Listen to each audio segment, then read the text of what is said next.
Have you ever woken up in the middle of the night, unable to move or scream? This is the story of my first and most terrifying experience with sleep paralysis. It's a night I'll never forget. It all started on a cold winter night. I had just moved into a new apartment, and everything felt off. The walls were thin, and the building had a strange history. My neighbors whispered about strange noises and unexplained occurrences, but I brushed it off as superstition. That night, I was exhausted after a long day of unpacking. I fell asleep almost instantly, but something felt wrong. The room was darker than usual, and the air felt heavy, like something was watching me. At first, I thought I was dreaming.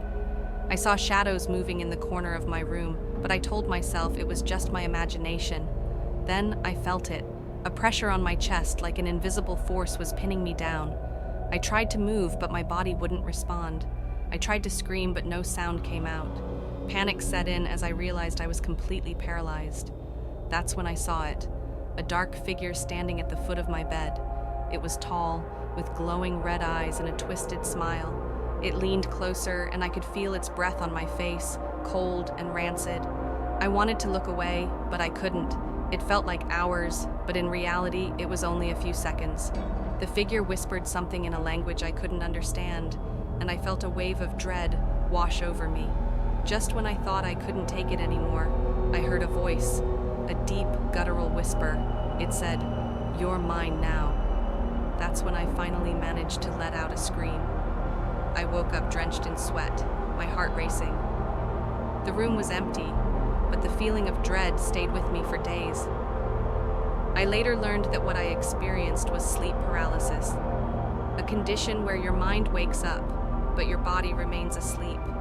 It's often accompanied by hallucinations, and for many, it feels like a supernatural encounter. But the scariest part? It's real, and it can happen to anyone.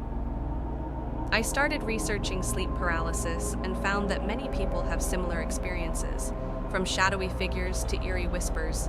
Some even believe these entities are real, feeding on our fear. Over time, I learned ways to cope with sleep paralysis. I started practicing good sleep hygiene, avoiding caffeine before bed, and sleeping on my side.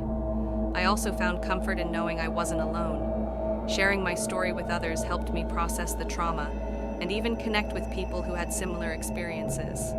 Sleep paralysis is a reminder of how fragile our minds can be. If you've ever experienced it, you're not alone. Share your story in the comments below, and let's shed light on this terrifying phenomenon.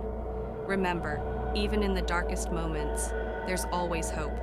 And don't forget to like, subscribe, and hit the bell icon for more terrifying tales.